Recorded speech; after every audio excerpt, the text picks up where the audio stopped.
Good evening everyone, welcome back to my channel. কেমন আছো তোমরা সবাই? আশা করছি সবাই খুব ভালো আছো। আজ যেখানে আছো সুস্থ আছো, তোমাদের ভালোবাসা আর আশীর্বাদে আমরাও সবাই খুব ভালো আছি। তো এখন টাইম হচ্ছে ওই 7টা 40। আজের ওখান থেকে সবার আগে গেছিলাম বাজারে, তারপরে বুচুসোনাকে নিলাম, তারপরে বাড়ি আসলাম। আর প্রত্যেক দিনই তো আমি ওকে নিয়ে আসি, তারপরে আমি বাড়ি আসি। তো আজকে কিছু সবজি বাজার করে এনেছি, কারণ কালকে রবিবার ছিল। তো বাবা মার বিবাহবার্ষিকীটা পালন করার জন্য কালকে সেরকম কোনো টাইমই দিতে পারিনি অন্য সব কাজের জন্য। তো আজকে ভাবলাম যে আসার পথে সবজি বাজারটা করেই নিয়ে আসি, কারণ রাত্রিবেলার দিকে তেমন একটা কিছু সবজি পাওয়া যায় না, ওই না পাওয়ার মতনই। সকালবেলার দিকে যেতে পারলে খুব ভালো হয়, তো সেটা তো সম্ভব নয়। বাজার গিয়ে বাজার করে তারপরে আবার রান্নাবান্না করে তারপরে কাজে যাওয়া। তো যাই হোক, আবার আগলে সানডেতে হবে। তো কি আমি কেনাকাটি করে নিয়ে এসেছি সবজি বাজার, সেগুলো দেখাবো। শুভ তো পড়তে গেছে ওই 6:30টার সময়, তখন আমি 6টার সময় বেরিয়েছি, মানে আধা ঘন্টা, তখন আমি আসবো এরকম টাইম। আর পুচকুসোনাকে নিয়ে আসলাম, ও ওই ঘরে জামাকাপড় চেঞ্জ করছে, আমি এখনও চেঞ্জ করিনি, চুড়িদারটা পরেই আছি। এটা এখন পাল্টাবো, সবে জ্যাকেটটা খুলেছি।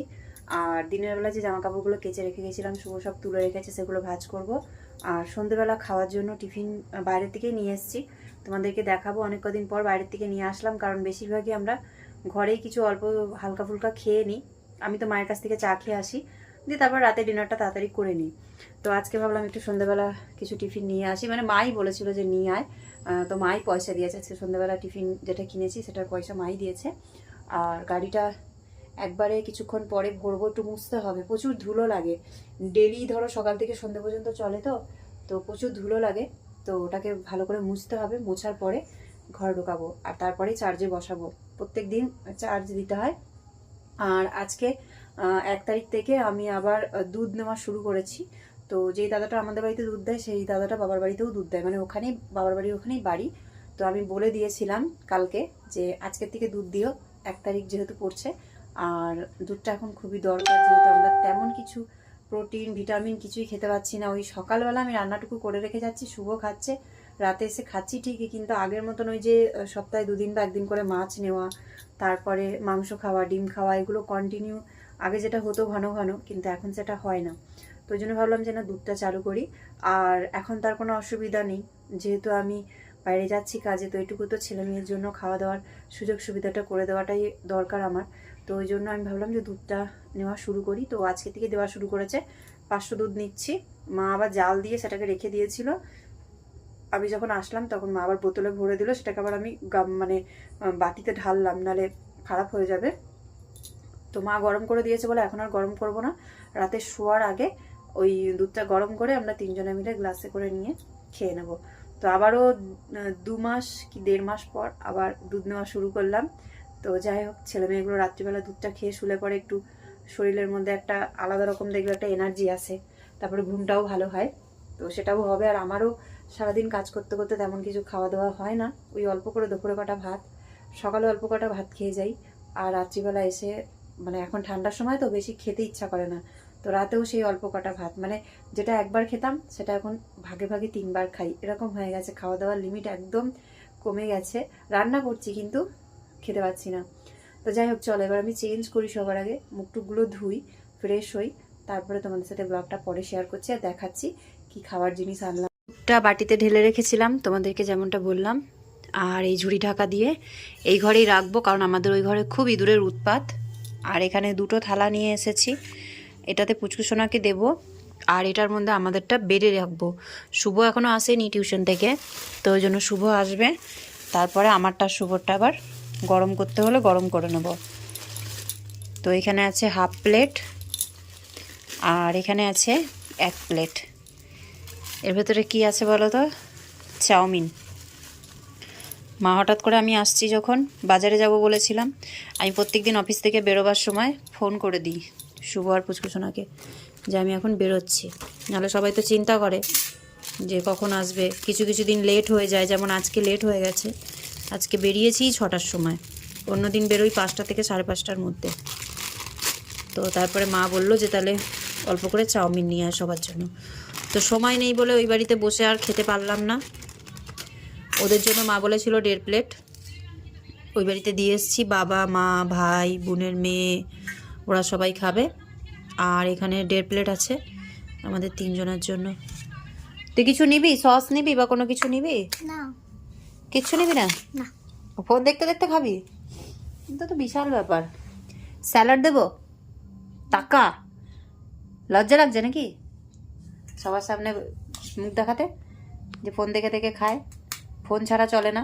সবাই ফোন দেখে দেখে খায়। হ্যাঁ, সবাই ফোন দেখে দেখে খায়। মাম্মিও খায় জানো। আমি টিভি দেখতে দেখতে খাই। আমি টিভি দেখতে দেখতে খেতে ভালোবাসি, কিন্তু এখন আর খাওয়া হয় না, সময়ের অভাব। কতক্ষণে খেয়ে একটু চোখটা বন্ধ করব এই চিন্তায় থাকি। তো চাউমিন সবটা ঠিক আছে তো? আমাকে আগে দিতে হবে না, আমাকে এখন দিতে হবে না। আস্তে আস্তে দেখো সামনে নিয়ে আসো। আবার ওদের হয়ে তোমাকে খাই দিচ্ছি।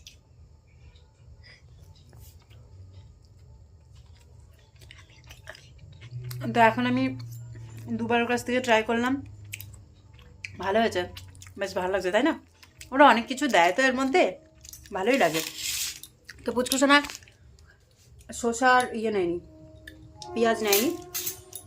তা আমি আর শুভ পরে খাবো, শুভ আসবে তারপরে। আর আগে ঘর দুয়ার পরিষ্কার করে রাখতাম, এখন দেখো এই চেয়ারটা ফাঁকা ছিল, পুচকুসোনা এসে ফট করে প্যান্টটা খুলে রেখে দিল, এখানে ব্যাগটা রেখে দিল, এখানে গামছা নিয়ে এসে রেখে দিল। মানে ওদেরকে কি বলবো, আর যেমন হাতে হাতে করেও দেয় সেরকম আবার নোংরাও করে। তো এগুলো সব গুটাবো। আর শুভ দুপুরে ঘুমিয়েছিল ব্ল্যাঙ্কেটটা নিয়ে, উঠে চলে গেছে টিউশন, তো ওটা পাতা আছে। আর ওই যে দেখতে পাচ্ছ জামা কাপড়গুলো, ওগুলোকে এখন আমি ভাঁজ করব, ভাঁজ করে আলনায় রাখবো। শুভ আসুক, তারপর খাওয়া দাওয়া করবো। বন্ধ করো না, আমার কপিরাইট লেগে যাবে। আর আলনার দিকে দেখো অনেক জামা কাপড় নামানো হয়ে গেছে, কারণ কাঁচা হয়েছে। যাদের ভিডিও দেখছি তারা হিন্দিতে বলে, এর জন্য মম্মির কথা একদম বুঝতে পারবে না। তো চলো এবার কাজকর্মগুলো সারি, তারপরে খাওয়া দাওয়া করবো। আর দুপুরে যে ভাত করে গেছিলাম, তো শুভ শুধুমাত্র ভাতটা বাইরে রেখে সবজিটাকে মানে তরকারিটাকে ফ্রিজে ভরে দেয়। তো আজকেও আলু ফুলকপি তরকারি করেছিলাম, মানে আজকে আলু ফুলকপি তরকারি করেছিলাম, তো আজকেও ও ফ্রিজে ভরে দিয়েছে। আর ভাতটা বাইরে আছে, ভাত যা করেছি দুবারের মতন আমাদের হয়ে যাবে, ভাত আর করতে হবে না। তো আলু ফুলকপি তরকারিটা রাতে খাওয়ার সময় গরম করে নেবো, তাহলেই হয়ে যাবে। তো চলো এবার আমি কাজকর্মগুলো সারি, দেখা হবে তোমাদের সাথে পরে। তো আজকে সবজির মধ্যে কি কি এনেছি তোমাদেরকে সেগুলো দেখিয়ে দিই। তো এই বাজার হাটটা দেখাবার পরে আর কোনো রকমের ভিডিও করতে পারিনি। তো এখানে সবজি কি কি আছে সবার আগে তোমাদেরকে দেখাই, তারপরে ব্লগটা শেষ করে দেবো। তো সবার আগে আছে ধনেপাতা, যেহেতু এখন শীতের সময় মানেই সব খাবারে ধনেপাতা বেশ কম বেশি ভালোই লাগে।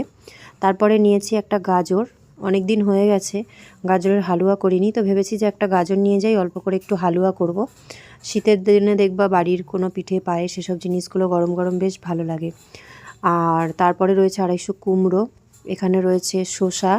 তো দিনের বেলা তো তেমন একটা টাইম হয় না ওদেরকে কিছু তৈরি করে দেওয়ার বা কেটে দেওয়ার, তো ওরা তো শুধুমাত্র যা রান্না করে দিয়ে যাই সেগুলোই খাওয়া দাওয়া করে। তো শসাটা এনে রাখলাম, যেদিন দিনের বেলা টাইম পাবো মানে রবিবার করে তখন কেটে দেবো। আর তারপর রয়েছে টমেটো, শীতকালে যেহেতু মটরশুঁটিটা ভালো লাগে, আর একদম কচি কচি মটরশুঁটি, তো অল্প করে মটরশুঁটি নিয়েছি, অল্প টমেটো নিয়েছি। আর মূলো নিয়েছি, এক আটিতে 4টে মূলো ছিল, তো মূলো নিয়েছি ডাল দিয়ে খাওয়ার জন্য। তারপর আছে এখানে উচ্ছে, উচ্ছেটা নিয়েছি বলেই অল্প করে কুমড়োও নিয়েছি। উচ্ছে আলু কুমড়ো, তারপরে হ্যাঁ 3টে দিয়ে কিন্তু বেশ ভালো লাগে। আর তারপরে রয়েছে আলু পেঁয়াজ, আলু পেঁয়াজটা বাড়ন্ত ছিল, তো ভাবলাম অল্প করে নিয়ে আসি। তো এখানে কিন্তু 2 রকম আলু আছে, একটা পুরনো আলু আছে আর একটা নতুন আলু। তো নতুন আলু দিয়ে ইচ্ছা আছে যে আলুর দম করব, রাত্রিবেলা হোক বা দিনের বেলা হোক টিফিন বানাতে মানে ভালো লাগবে খেতে, ওরা টিফিনে নিয়ে যাবে কিংবা রাত্রিবেলা বাড়িতে খাবে। তো সেই জন্য অল্প করে নতুন আলু, পেঁয়াজ আর তার সাথে পুরনো আলু, তো এগুলোই সবজি বাজার করেছিলাম খুব তাড়াহুড়োতে, যেহেতু রাত্রিবেলা তেমন একটা সবজি কিছু পাওয়া যায় না। তো আজকের ব্লগটা এখানেই শেষ করলাম, খুব ছোট্টর মধ্যে। কেমন লাগলো অবশ্যই কমেন্ট করে জানিও। দেখা হবে নেক্সট ব্লগে। Good night, take care, by.